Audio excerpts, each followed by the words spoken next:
হরে কৃষ্ণ। ইউটিউবের বিশেষত এই রাধা চ্যানেলে যারা আমাদের এই ভিডিওগুলি শুনছেন তাদের প্রত্যেককে সাধুবাদ, ধন্যবাদ, দণ্ডবাদ, স্নাশিস জানিয়ে শুরু করছি বিন্দুর মধ্যে সিন্ধুর স্বাদ এবং দুধের পেয়ালায় অমৃতের ঢেউ সম আধ্যাত্মিকতা। সেই আধ্যাত্মিকতার বহিঃপ্রকাশ আপনাদের কৃপা বলে আমি আপনাদের সকাশে খানিক সময়ের জন্য একটু ভিক্ষা চাচ্ছি। আপনাদের মূল্যবান সময়ে একটু অপচয় হবে, কিন্তু এই অপচয় সত্যিকারের সাশ্রয়। আজকের আমাদের টপিকস বর্তমান শিক্ষা ব্যবস্থা অসম্পূর্ণ, স্বার্থকেন্দ্রিক। প্রকৃত শিক্ষা ছাড়া মানুষ ধনী, জ্ঞানী, গুণী হন না। এই শিক্ষায় বেশিরভাগ মানুষই শিক্ষিত মূর্খ হন। নমঃ ওম বিষ্ণুপদায় কৃষ্ণপৃষ্ঠায় ভূতলে শ্রীমতে ভক্তিবেদান্ত স্বামীতি নামিনে। নমস্তে সরস্বতী দেবে গৌরবাণী প্রচারিণে নির্বিশেষ শূন্যবাদী পাশ্চাত্য দেশতারিণে।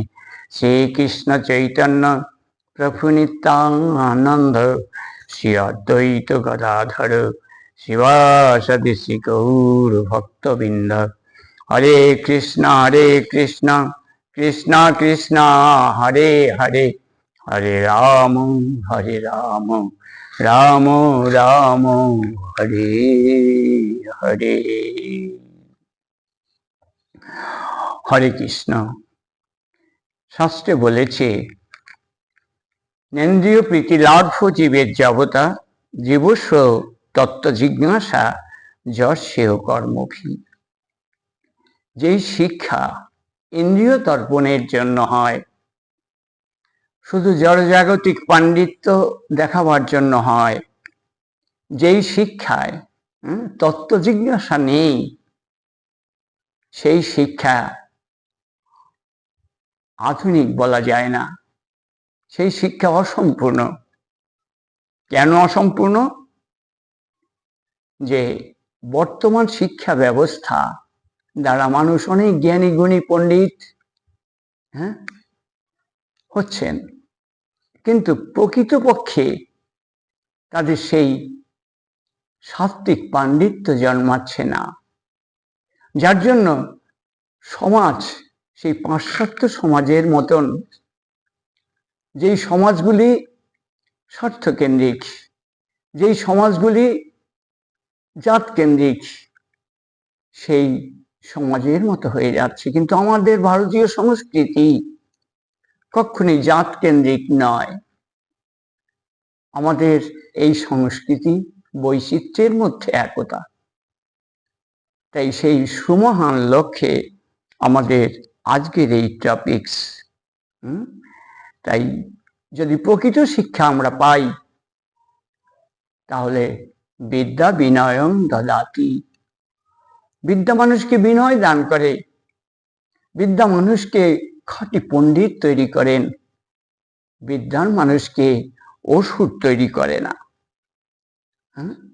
অনেক পণ্ডিত আছে, ওই উপদেশে অমৃত একটা শাস্ত্র আছে, উপদেশে উপাখ্যান। সেই উপাখ্যানে আছে একজন পণ্ডিত, একটা গল্প, ছোট্ট গল্প।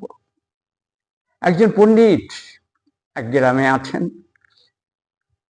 তিনি সাংঘাতিক পাণ্ডিত্য দেখাতেন, যারে খুশি তারে সম্মান না দিয়ে উল্টোপাল্টা কথা বলে মানুষকে মর্মাহত করতেন। আর ঘোষণা করতেন, আমি সর্বশ্রেষ্ঠ পণ্ডিত, ভারতের মধ্যে আমার সম পণ্ডিত আর কেউ নেই। তখন ওনার যারা ওনাকে পছন্দ করতেন না, তাদের মধ্যে থেকে একজনে একটু বার থেকে একজন খাঁটি পণ্ডিত, বিদ্বান শিক্ষিত পণ্ডিত নিয়ে এলেন। আসছেন পর ওনার বাড়িতে নিয়ে আসলেন। উনি তার জ্ঞানের অহংকারে তিনি ঘাট ফেরাতে পারছেন না, ওনার দিকে তাকাতেই পারছেন না। তাও পণ্ডিত, প্রকৃত পণ্ডিত, তিনি বুঝতে পারলেন যে পণ্ডিত কেমন। তখন উনি সবিনয়ে হাত জোর করে বলছেন, কস্তং, অর্থাৎ আপনার, আপনি কে? তখন উনি দেখলেন যে আমি ওনাকে কস্তং বলেছি, ওনাকে আমার ঠকাতে হবে। উনি একসাথে, উনি তো কস্তং বললেন, একেবারে খস্তং খস্তং খস্তং মুস্তং সস্তং, একেবারে ক্ষীরস্তং পর্যন্ত বলে দিলেন।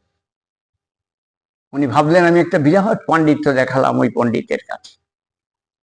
কিন্তু খাঁটি পণ্ডিত তখন হাসলেন মনে মনে, আর ভাবলেন যে এর সাথে তর্ক করা সত্যি বৃথা। তাই উনি কোনোরকম ভাবে তর্কে না জড়িয়ে উনি ওনাকে দণ্ডবত প্রণাম করে উনি বিজয়পত্রী মনে মনে দিয়ে উনি চলে গেলেন ওনার গন্তব্যে। তা এইরকম যদি পণ্ডিত হয়, মূর্খ পণ্ডিত, কস্তংয়ের যে মানে আছে তারপরে যে খস্তং গস্তং ঘস্তং, এইগুলি শুধুমাত্র পাণ্ডিত্য, এগুলির কোনো অর্থই নেই, ভুয়া, সমস্ত মন গড়া সব কথা। তাই দেখুন, এই যে পণ্ডিত, এই পণ্ডিতের মতন যদি মানুষ হয় তাহলে কি করে হবে? পণ্ডিত হতে হবে তো প্রহ্লাদ মহারাজের মতন হতে হবে, ধ্রুব মহারাজের মতন হতে হবে। তাহলে আজকে প্রহ্লাদ মহারাজ 5 বছর বয়সে তার বাবা যখন তাকে স্কুলে দিলেন, সেই পাঠশালায়, তখন সেখানে প্রহ্লাদের বাবার নাম হিরণ্যকশিপু, সাংঘাতিক অসুর ছিলেন। তিনি ভাবছেন যে তার এই ছেলেটাকে তিনি অসুর বানাবেন, কেন তিনি নিজেই নিজেকে ভগবান বলে মনে প্রচার করতেন, আর ওনার সামনে কে আসবেন। তাই ভয়ে তারা সবাই তাকে ভক্তি করত, ঠিকই ভয়ে ভয়ে ভক্তি করলে সেই ভক্তি ভক্তি নয়। প্রহ্লাদ মহারাজ তার প্রমাণ, যে ওর বাবা যে অসুর, প্রহ্লাদ মহারাজ এই সেটা প্রমাণ করলেন। পাঠশালায় পাঠালেন। ষণ্ড এবং অমর্ক ওর শিক্ষক, জাগতিক শিক্ষায় ওরা ভীষণভাবে শিক্ষিত ছিলেন। প্রহ্লাদকে জাগতিক শিক্ষা শেখাচ্ছেন। প্রহ্লাদ মহারাজও জাগতিক শিক্ষাটা শিখেছেন, কিন্তু যখনই উনি কোনো আধ্যাত্মিক শিক্ষায় তাকে বলছেন, তখন তিনি ভগবান শ্রীকৃষ্ণকে উনি মানতেন না, ভগবানকে মানতেন না। এটা ওনার মনে মনে একটু ভালো লাগতো না। তখন সেই যে শিক্ষা ব্যবস্থা, সেই শিক্ষা ব্যবস্থা থেকে প্রহ্লাদ মহারাজ সেই তার গুরুকুলের তার যারা সতীর্থ ছিলেন, সত্যি সত্যি তাদেরকে সবাইকে উনি পরম শিক্ষায় শিক্ষিত করেছিলেন, যেটা ওনার মাস্টাররা ষণ্ড এবং অমরকুরা করতে পারেননি, প্রকৃত শিক্ষা দিয়েছিলেন। তাই প্রকৃত শিক্ষা না জানলে খাঁটি শিক্ষিত হয় না, যেটা ষণ্ড এবং অমরকুরা দিতে পারেননি। কিন্তু বর্তমান সমাজ ব্যবস্থায় দুঃখ হলেও সত্যি যে এইরকমই মাস্টার মশাই আর ষণ্ড এবং অমর্কের মতন তারা শিক্ষা ব্যবস্থা প্রদান করেন। তারা জড়জাগতিক সূক্ষ্ম জ্ঞানগুলি প্রদান করেন, কিন্তু আধ্যাত্মিক সূক্ষ্ম জ্ঞানগুলি তারা প্রকাশ করেন না, কারণ নিজেরাই জানেন না তারা কি করে অন্যকে দেবেন। তারা নানা রকমের ছলছুতা করে যাতে ধর্মকে কোনো রকম ভাবে শিক্ষা দেওয়া না হয় সেই ব্যবস্থাটাই করেন। আর বর্তমান এক একটা রাজ্যের বা এক একটা রাষ্ট্রের রাষ্ট্রনায়করা প্রকারান্তরে নাস্তিক, তারা ধর্মকর্ম পছন্দ করেন না। আমাদের কোনো ধর্ম নেই, আমাদের বাংলায় কোনো ধর্ম পড়ানো হয় না, তাইলে কি করে তারা ধার্মিক হবেন? তারা তো আসরিক সভ্যতাই হবেন, প্রসারিত হবেন। তাদের হৃদয়ে উৎকর্ষতা, তো নাস্তিকের উৎকর্ষতা বাড়বে। তার থেকে তো তার থেকে কি হবে? তার থেকে স্বার্থপরতা ছাড়া, স্বার্থকেন্দ্রিকতা ছাড়া তারা কিচ্ছুই জানবেন না। তাই যেই শিক্ষায় প্রকৃত মাথা নয় না, যেমন গাছে ফল হলে গাছের শাখা প্রশাখা গুলি একদম নুয়ে যায়, ঠিক তেমনি যিনি বিদ্বান হবেন তার মাথাটা নুয়ে যাবে। কেন? বিদ্যা বিনয়ং দদাতি। বিদ্যা মানুষকে বিনয় দান করে, অহংকার দান করে না। আর যেই শিক্ষা অহংকার দান করে তাতে সমাজের অনেক ক্ষতি হয়, বিরাট ক্ষতি হয়। ধন লাভ করার জন্য শিক্ষা নয়, ধন লাভ করে যদি সেই ধন দিয়ে যদি